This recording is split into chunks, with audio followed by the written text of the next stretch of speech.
Mais rappelez-vous de tout ça. D'accord, quand vous allez rentrer sur le terrain. Et dites-vous que ce soir, si vous ne mettez pas les moyens, ça sera peut-être la dernière fois que vous allez partager ça.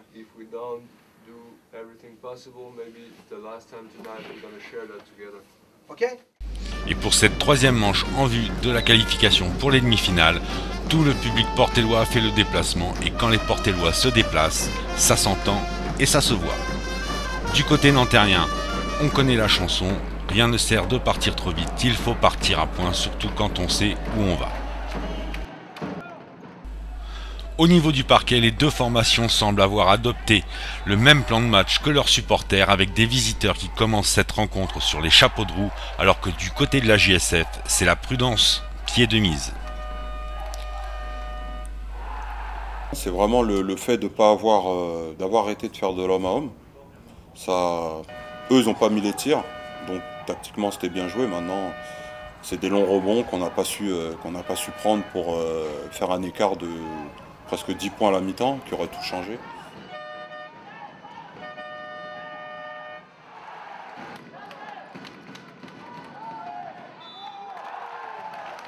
Il y a la fin de la première mi-temps où on est dominé au rebond offensif.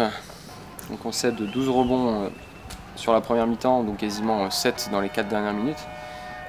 Le premier écart se fait là, conjugué avec nos quelques pertes de balles. On se retrouve à -7.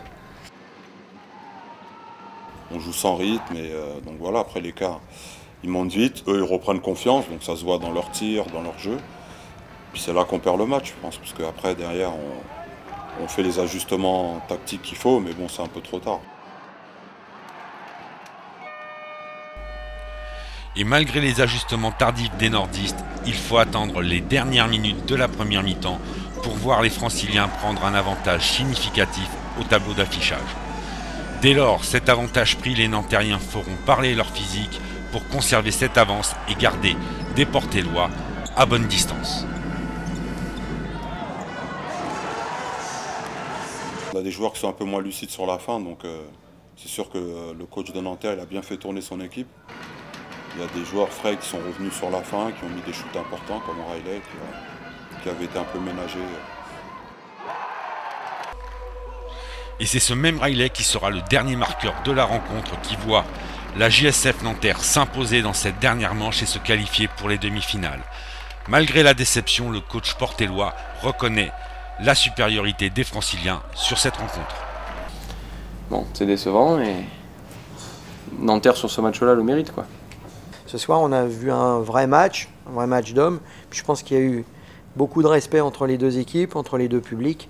Forcément, nous, on a gagné, donc on est heureux, mais je pense que c'est le basket de Pro B quand on sort grandi. Les joueurs de la JSF Nanterre qui peuvent savourer cette victoire et cette qualification en compagnie de leur public comme cela fut souvent le cas au cours de la saison. Toutefois, nous n'oublions pas les supporters portellois qui étaient bel et bien venus faire la fête à Nanterre, comme ce fut le cas après la rencontre. Pour ma part, je vous retrouverai la semaine prochaine avec la première rencontre de cette demi-finale qui opposera la JSF Nanterre au club de Fos-sur-Mer.